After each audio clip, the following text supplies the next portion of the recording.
our continuation of our conversation with Ryan Sheehy from Meraki. Again, my name is Tony Alexander, and I focus 100% for Convergint on cloud native solutions. And I'm really excited to continue this conversation with you, Ryan.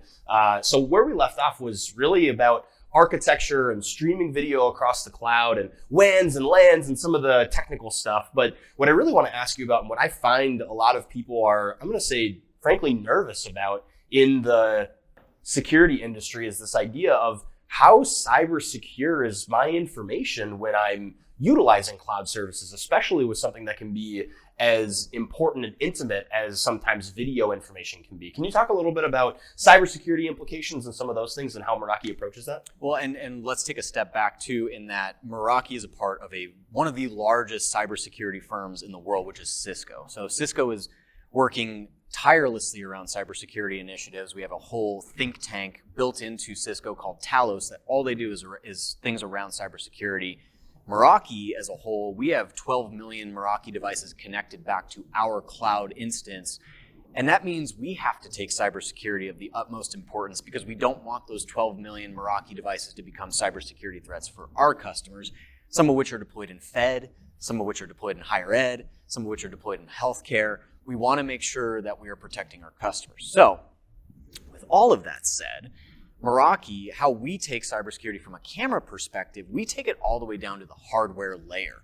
So we're actually building what we call trusted anchor modules. These are separate pieces of silicon chipsets that validate the hardware, that validate the software to connect back to our cloud securely. So we're innately secure at a hardware level. And no other manufacturer does this. Doesn't matter if we're talking about cloud or on-prem, no one does this type of solution building.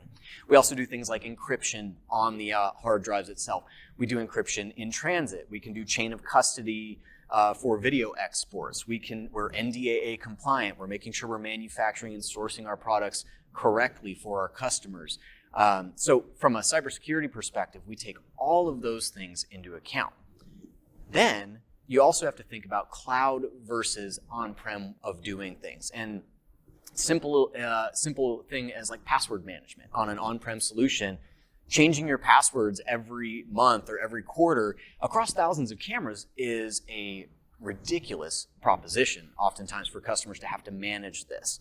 And with us, you're managing the dashboard. You're managing this UI access, and then you can integrate that with single sign-on and multi-factor authentication and Active Directory credentialing.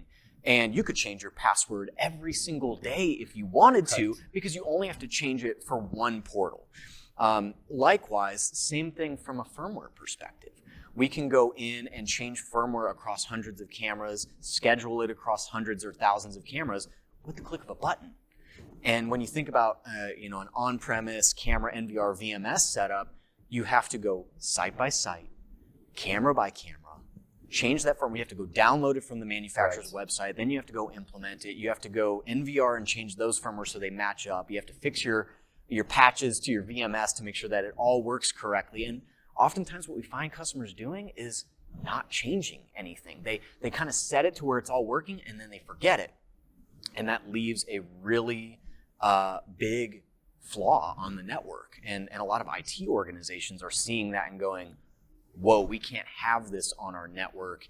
And it leads to some issues between those organizations, between IT, between cybersecurity, and between even the physical security teams, where they're not in agreement on what should be on the network anymore. Yeah, absolutely. So tons of automation in the background that is, I'll say, enabling that, right? And then built secure from the ground up, per se.